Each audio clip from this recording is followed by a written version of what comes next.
Our speaker is Dr. Godfrey Mugyenyi, who's obstetrician and gynecologist and lecturer in the Department of Obstetrics and Gynecology at Mbarara University of Science and Technology. He will be speaking on blood transfusion in obstetrics. Thank you, Megan, for that good introduction. And in this talk, I will, like other previous speakers, highlight on the history, where we've been. I will talk about where we are and possibly where we intend to go. We might reach there, or we may not, but I'll just do an attempt to do that. In the history, I expected people to have brought this up. I didn't know it was only reserved for me. Blood transfusion started a long time ago, attempts started a long time ago, and the first documented evidence on blood transfusion, 1628. And in this period, I think the physicians then had a bright future, more bright than the one that we have today. A British physician attempted blood transfusion, and this followed discovering that there was some red fluid that circulated in our blood, in our bodies, and they wanted to start utilizing the knowledge generated. About 1658, another microscopist in Britain described the red blood cells, that in that red fluid in our bodies, there were actually cells, and are described very, very well the way we know the description of the red cells. In 1665, a first transfusion was recorded, but this was not in humans, it was in dogs. An English physician managed to keep a very anemic dog alive for some days by getting blood from other dogs into this dog. And this really tells us where we've come from. At about 1667, there were successful transfusions from sheep to humans. And possibly these humans were not sensitized in any way. And that first blood transfusion, I think, can clinically improve things. But I wonder what happened if you gave them another unit of sheep blood. So you realize from 16, mark this 1667. Next is 18. There's nothing 17. I think it was a dark age. Possibly the people there were thinking. And there's a lot of, in the history, a lot reported in non-medical fields or in non-blood transfusion-related fields. But in 1818, the issue of mothers dying while giving birth started coming up. And physicians then started looking at how best these deaths can be prevented. And the first successful transfusion of human blood, human to human, was first a desperate measure in a mother who was dying of hemorrhage. And this again was in Britain. An obstetrician called James did this transfusion. 1818 to 1901, almost another 100 years. We don't know what happened. So 1901, and know that age, that year is very, very known in the history of Uganda. Around the time when the Uganda Agreement was signed. Okay? There's a famous Buganda agreement with, I think, the British government. Around that time, 3 human blood groups were discovered, and this started revolutionizing practice. About 6-7 years later, cross-matching of blood for compatibility began, and I think this gave more light. If you remember 1939-45, the World War, but several good things went along. Shortly before the World War, the blood preservative was discovered. Okay? And remember, they had started knowing that there are human blood groups. Cross-matching of blood for compatibility had begun because they now knew that there were blood groups, and a person may not receive blood that never belonged to their group. Addition of RH in 1940 made more sense, and by 1947, every blood unit was tested for syphilis. A lot of things also occurred. In the World War alone, 13 million units of blood were given to the war victims. And this was basically a blood transfusion for military. So how did we come to transform it from military to the general population? This availability of blood to the civilians occurred in around 1948. Then there were another, relaxing for about 20 years until when infections came in. People started becoming aware that as we give blood, possibly we are going to transmit certain infections. And hepatitis B screening started in 1971. 1983, there was a warning of HIV/AIDS. And 85, testing for HIV began. Things started running very fast. Testing of donor blood group for HIV in 1992. And I'm sure around here, several people received contaminated blood. And the other day I was talking to one of my colleagues, Dr. Gabriel, about a patient who was suspected to have Ebola. And when they took him to hospital and tested, he was Ebola-free. But they found he had HIV and said, "Thank God it's HIV." And it's not Ebola. So possibly, as people died of HIV from blood transfusion, they could possibly have died in hours because of anemia, the way the pediatrician mentioned it ably. So the current standards are, clear and clean with shortfalls, the way Dr. Dabanji has highlighted. What about in Uganda? Dr. Dorothy is here, very keenly interested in seeing what happened. Of course, 1957, the Uganda Blood Transfusion Service started in here. And for 20 years, if you say 57 to about 1977, supplied all blood to hospitals uninterrupted. And then we all know what happened in the 70s and 80s.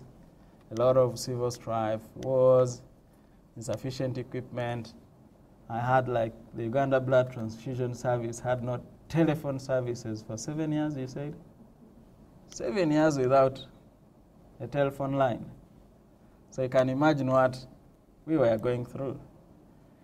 Of course, 1977-87 was a time of recovery. And sorry, that's still war. That was the wartime. Here, blood transfusion, blood collection and transfusion was a hospital-based procedure. Every hospital had possibly a phlebotomist, where they would get unit from a I think they would do grouping and cross-matching before they take blood from you. And then they get the unit from one person, possibly a relative or family friend. Then they give it to the patient who needed it. If you had no relatives, it meant no blood transfusion. And I think many lives were lost because of this. Of course, later on there was recovery, and we are glad we are collecting 22,000 units of blood with a shortfall of about 120 units. And that shows a lot of work that we had to do. An obstetrician comes in me now, talking about maternal mortality.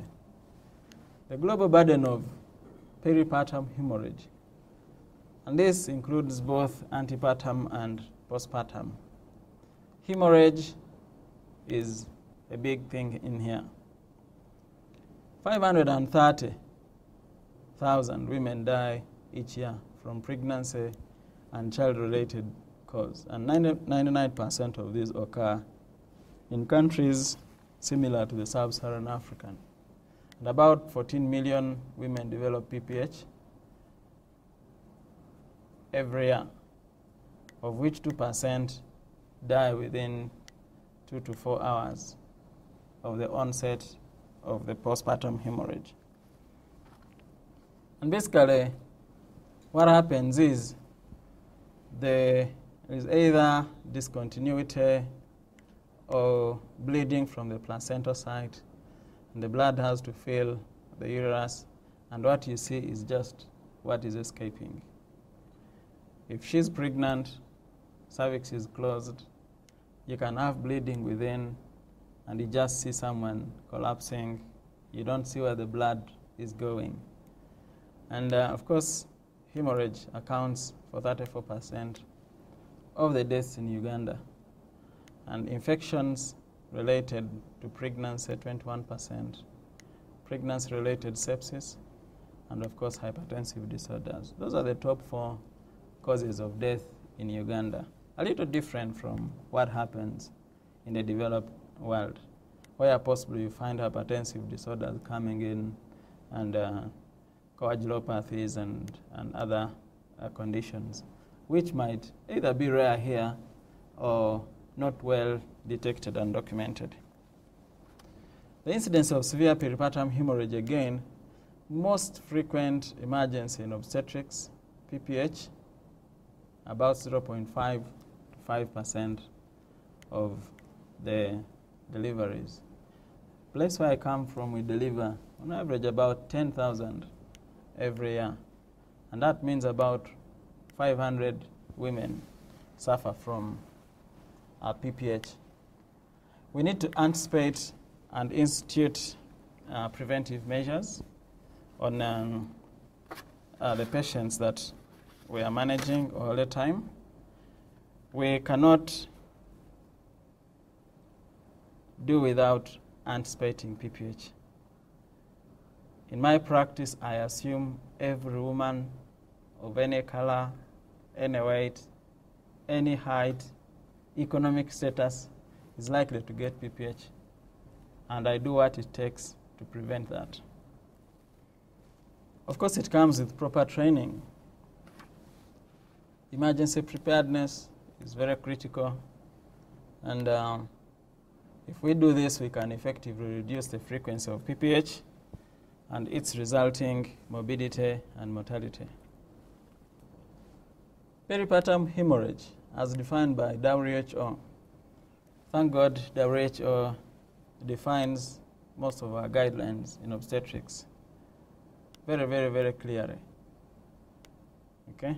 Loss of 500 ml of blood following a vaginal birth, or 1,000 ml or 1 liter following a cesarean section. The question is, how do we measure these volumes? And maybe subsequent slides will talk about this. Many times you have not measured, but you must, have a feel of what you must estimate what you have lost. And if you have lost about 150 ml over 20 minutes, I think I saw the orthopedic surgeon saying 100 ml over 30 minutes. The reason is in obstetrics, when they bleed, they really bleed very fast.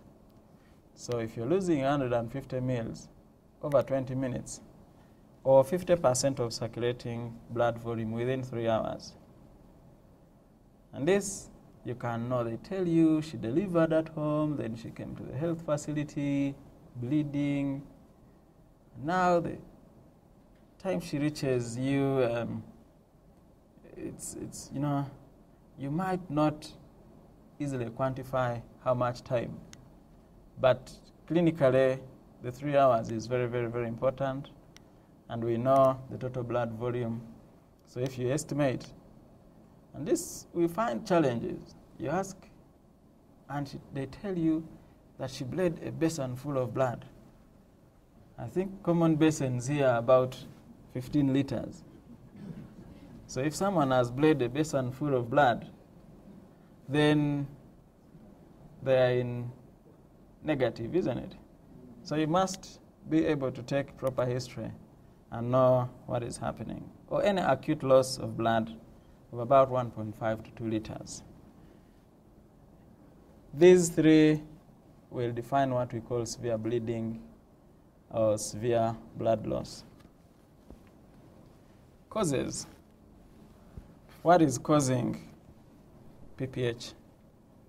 Blood transfusion in obstetrics is really almost synonymous to PPH. So if I talk about PPH most of the times, do not be worried, because that is what is killing 34% of the mothers in Uganda. When you see an obstetrician or his agent running to your laboratory, you know that 35% of the times they have a bleeding mother who is likely to die. Causes: torn uterine atony, a flabby uterus which cannot contract, and 67 to 80% of all PPH as a result of an atonic uterus, and that occurs in 2 to 8% of the births. Trauma, lacerations. It might not be trauma from a border, or it's trauma to the genital tract, tear to the cervix, tear to the perineum, or even a rupture of the uterus. Tissue, anything that stays in the uterus after the baby has come out. The uterus should stay empty. In case anything stays in terms of, clots or placenta or any retained something will cause interference with the contraction and retraction of the uterus, and that will cause bleeding. The previous speakers talked so much about coagulopathies, and the 40s are commonly known in obstetrics as the cause of problems. You might want to know who is that at risk, so that when you're managing them, when they send you a warning, blood sample, blood grouping and cross-matching, and they are mentioning a patient with abruptio placenta, abnormal placentation, accreta or pacreta, the placenta, instead of it being in the uterus, it has just eaten through the uterus, increta into, or accreta just at Otherwise, it is supposed to be along the surface. So once they mention those diagnoses, you know at one time they might need blood. Any patient who has a hematocrit less than 30%, and that's HB less than 10, you know they have an additional risk factor that is diminishing their hematocrit, so it's a problem when they deliver. Thrombocytopenia of less than 100,000 in obstetrics is very, very, very critical. In other guidelines, they might say 50,000, but in obstetrics, we found out that anyone with a thrombocytopenia of less than 100,000, a known coagulopathy, and that is by laboratory criteria. Placenta previa. The normal placenta is supposed to be in the upper half of the uterus. But once you find the placenta in the lower segment, the lower segment is adapted to stand the contractions and contraction and retraction of the uterus, giving way to this big head to pass. But imagine there is a placenta along the way. And so that contraction and retraction will cause separation of the placenta prematurely, and that will cause a problem. Any patient who has had 2 uterine surgeries or more, it could be a cesarean section, it could be a myomectomy, and of course grand multiparity is a thing of sub-Saharan Africa.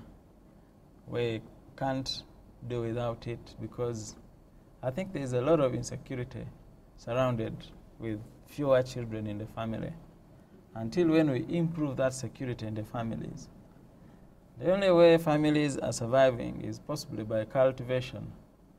And if you are alone or two, I don't think you can do much. And we need to understand some of these in that context. If you're alone, you will possibly need to cultivate what you can consume. So we need to change the mindset.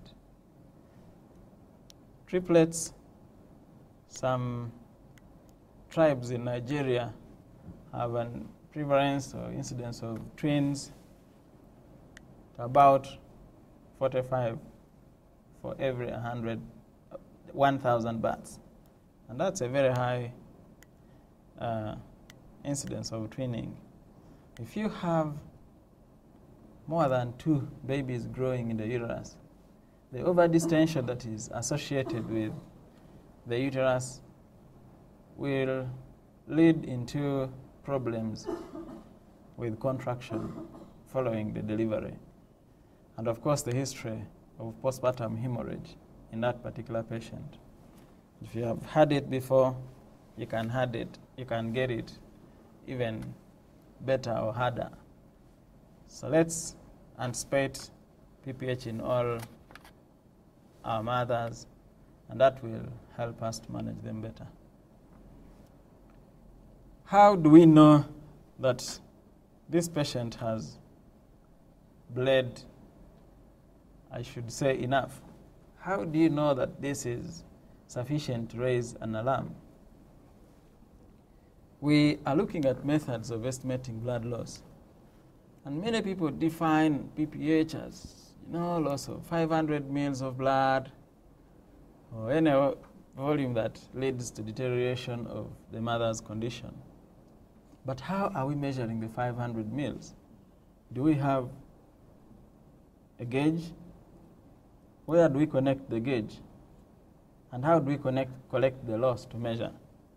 So many people are investing in estimation of blood loss. One thing that has come up very clearly is in this, not very clear, but 1 gram is equal to 1 mil. Okay? So if you have a sanitary pad, which is pre-weighed, okay, standard pad, and you know its weight, give it to the mother. She uses it after delivery. 2-3 hours, it's soiled, and she wants to throw it away.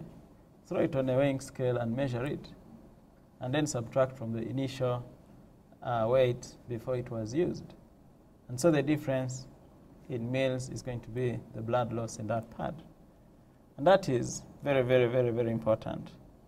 There are many types of standardized pads that can be adopted. Commonly in our hospitals, the women use anything. So until when we break that and we say after delivery, this is the standard way of doing it, okay? It should be part of the healthcare sundries for supplying standard pads to use after delivery. And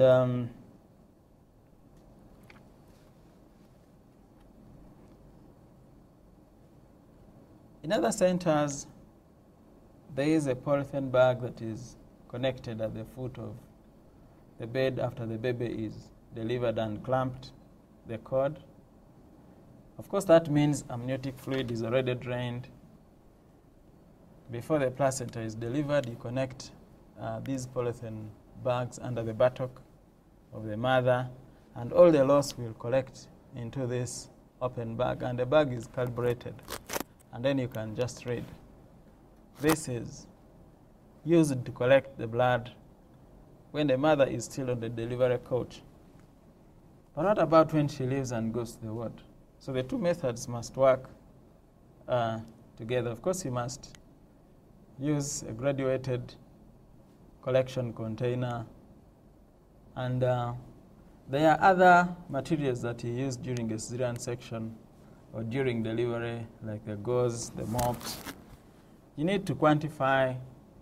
First of all, it must be standardized. Okay? Most of our hospitals currently are manufacturing their own mops by cutting little small unstandardized pieces of gauze or mop, taking it to the tailor. You don't know the thickness, the height, the weight, the width. But whatever it is, we should know its weight before we use it, and then weigh it after using, and then we can easily estimate. There are other tools that are available for visual estimation, but these are subjective. 25% are soaked, about 25 mils. If a standard mop is fully soaked and dripping, maybe it is containing 100 mils. And these have been validated in order for us to be able to utilize them. How do we manage the bleeding when it occurs? Number one is we anticipate PPH in all mothers under our care by blood grouping and cross-matching and ensuring that the blood is available. And then, of course, estimating the HB and you know where they are. Prevention of bleeding or prophylaxis using active management of third stage of labor by using uterotonics, oxytocin, syntocinon, egometrin. But of course, egometrin and hypertension are not friends. You give egometrin, the next patient is unresponsive, she has developed a stroke, you never knew she was hypertensive, and so use it with caution. Actually, it's getting very unpopular here. Yet, it is very nice for preventing PPH. Thank God we have Misoprostol, and there's a lot of evidence getting generated along the use of Misoprostol. Many people are saying, is it really the one that should replace Oxytocin? And like we shall talk about the research in subsequent slides. In severe cases of acute blood loss, consider blood and products as life-saving therapy. And in obstetrics, much as everybody is saying, what should we do? Should we go whole blood? But I think whole blood is okay for obstetrics, simply because you're not only interested in the red cell mass, you're also interested in replacing the volume. So no big deal with whole blood, but packed cells are fine, they're okay. And the fresh frozen plasma is where the obstetricians in parts other than Kampala find challenges. When you get a patient with DIC, then your hands are tied. Okay? The easiest place you can get blood is Kampala, 300 kilometers away, and there are some hospitals which are 300 kilometers away from Mbarara. So you can imagine what they go through. The definitive, of course, I'm happy with the Cancer Institute coming to Mbarara. That would be great for us. And also the training that is planned, the blood transfusion practices, improvement training, that is going to be affiliated to Mbarara University. And I hope we shall receive it very well and bless it. Bank on me on that. Definitive therapeutic measures are around the B-Lynch technique. And of course, iliac artery ligation or embolization. And then hysterectomy, removing the uterus. As a systematic review was done to find out whether B-Lynch or compression suture, arterial embolization, or arterial artery ligation, or uterine balloon tamponade. Which of the four methods is very effective? But they found out that there was no statistical significance in between all these. The only thing that was found is that the uterine tamponade is very easy to use, and it does as good as these which are less invasive. So if you can have sufficient of these in your labor suits, and of course the availability, the Bakri balloon is very expensive to us, and so many doctors have invented their own, a condom catheter. You get a condom, tie it on a Foley catheter, and you can put it as much as 1 liter of fluid. Balloon it into the uterus and see what happens. And I think in places where we have used it, it tends to work as good as a Bakri balloon. So this is fancy and nice to have. If you can't get it, use a condom catheter. Of course, it's made of silicone. It has a double lumen for drainage. And of course, it is fills the entire lumen of the uterus. They say it is inexpensive. It is easy to use, yes, but we need to compare its effectiveness and just a catheter and condom. This is a B-Lynch where you go in the lower segment of the uterus, go out from behind, come this way, go here, and tie the two together. And so once you do that, you get your uterus as if it's putting on the suspenders, okay? And that compresses it, and it does away with the bleeding. We are also saying that whole blood is good for obstetric hemorrhage. There are two stages. Initially, when PPH occurs, it's basically not a surprise to us, but we know that it is a catastrophe. So resuscitation, transfuse per clinical signs, DIC treatment can occur, and here you need transfuse as per laboratory parameters.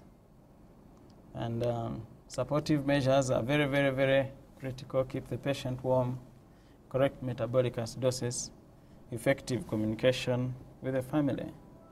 Long time ago, we never wanted to manage critically ill patients in front of the family. But if you continue doing that, you'll find yourself in court because they will not know what happened. If you have a family member, they'll say the doctor tried by all means, but it was beyond his control. Are we together? So let's involve family because they are stakeholders in this. What blood products? Of course, after every 2 units of whole blood, of RBCs for this matter, we need to have 1 unit of fresh frozen plasma, which is not available in Mbarara. So whether we are giving 10 units of red cells, we do not have even 1 unit of FFP to transfuse these patients. I've managed the patient with 13 units of blood plus a hysterectomy, and thank God she's alive. And of course, the guidelines are there. Sometimes when you want platelets, we insist on fresh blood. Okay? We get a donor to go in the blood bank and collect a warm unit of blood, okay, within a few hours. And maybe we are treating ourselves, we don't know. But I think it makes sense sometimes. What are the thresholds for transfusion? HB 7 to 8, platelet 50,000 or below, and INR of 1.5. If you have fibrinogen of 1.5, then you can transfuse. Or in presence of severe bleed, the WHO criteria for severe bleeding, which is the most, utilized criteria. Some evidence. Dr. Bernard Atukunda is here. You saw him, and he's behind there. And this was evidence from our own. Bleeding caused the majority of indications for blood transfusion in Mbarara in 2008. And when you go to this bleeding and unpackage it, obstetric hemorrhage constituted 55%. And as if that's not enough, umbilical cord bleeding, which is really in another kind of patient, but is also obstetrics. So if you add this to that, it becomes about 60%. The indications of bleeding in Mbarara. Of course, others are epistaxis and soft tissue injury where trauma comes in and other things. In Kenya, Advances in Labor and Risk Management International Program, it's a training package, showed that emergency obstetrical and neonatal training is very, very, very useful. They enrolled reviewed records of 1,741 before and then 1,800 post-intervention. Did this training, review the results. And they found out PPH had decreased from 3.5% to 2.3%. And the number of patients receiving Oxytocin had increased from 47% to 92%. No wonder PPH decreased. And of course, neonates with 5-minute Apgar score decreased from 7.7 to 5.4, which is very, very, very improved practice. The woman trial. Dr. Kaja talked so much about tranexamic acid in trauma.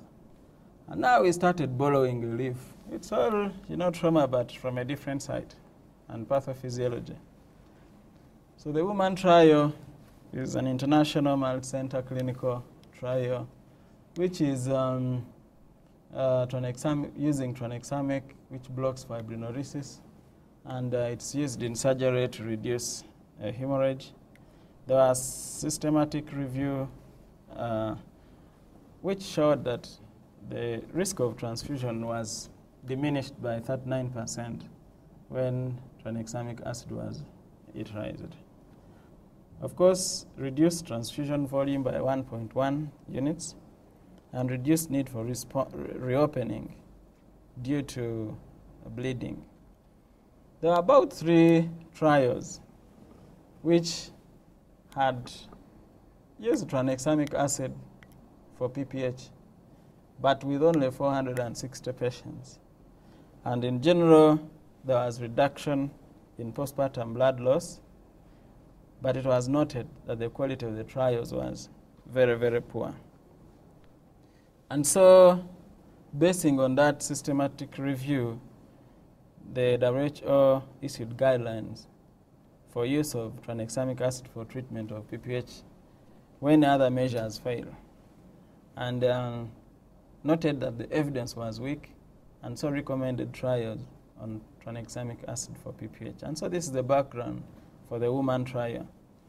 And this trial seeks to enroll 20,000 women to provide evidence. 20,000 women with PPH using tranexamic acid. It's multi-centered. It's about 17 centers in Uganda, and these are some of those which are close to me. I think Mlago is the lead partner. Sorry, I didn't mention it here. Dr. Bernard again is here. His work on 2001 pregnant women, and found out that 3.6 of them were RHD negative, and 2.2% were found to be alloimmunized red blood cell antigen. And so the recommendations are very clear. And 6% prevalence of anti-D among RD negative women, and the high immunogenicity of the D antigen. We need to have programs focusing on this. And I think the more we sensitize one another, the more we get gaps where we need to improve practice. And finally, this is a recently concluded and very well published trial. This work is jointly cited in the Lancet as an abstract and 2 of the tables, and then full publication in the PLOS Medicine. And it coincides very well with this conference because it was published on 4th, the eve of this conference, in PLOS Medicine. This is work done by Atukunda Esther, and it's a non-inferiority trial. Enrolled 1,104 women. No more, uncomplicated pregnancies. The outcome was, primary outcome was blood loss of more than 500 mils. And of course, the secondary outcomes included severe PPH, postpartum hemorrhage, hematocrit change, of course, use of additional uterotonics, blood transfusion, and the length of third stage of labor. And in this trial, half of the participants were offered either intramuscular injection, the standard management. It was double-blinded. The clinicians didn't know what was a particular patient was receiving. Also, the patient did not know. And so for the women who received Oxytocin injection, they also received placebo or dummy pills of the Misoprostol. And for those who received Misoprostol, received an injection of water for injection to mimic the Oxytocin. And Misoprostol was administered at a dose of 600 sublingual and Oxytocin 10 international units. And we looked at the outcomes. The conclusion is that sublingual Misoprostol is inferior to Oxytocin in preventing PPH. And this is what most authorities really thought.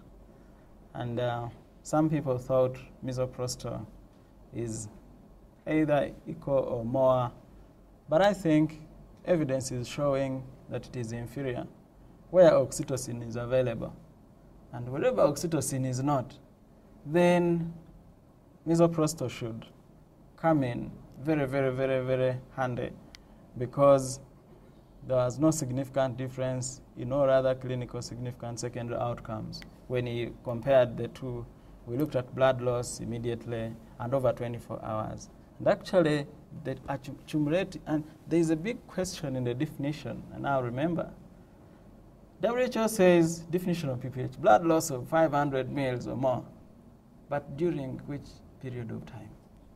Is it at delivery or is it within 24 hours of delivery? And this study brings in that component. We measured blood loss at birth, at 1 hour, 2 hours, 6 hours, 24 hours, collecting all the sanitary pads used and weighing them. And that element of time should come in a WHO definition of PPH. There is no shortcut. Someone who bleeds 5 minutes or 5 hours after delivery and adds another 300 mils, the already existing 200 mils at labor already has PPH. And we usually lose out on that. Final thoughts: anticipate PPH in all patrons and be ready. Availability of safe blood at all times is critical, and further research to better understand this is very, very, very important.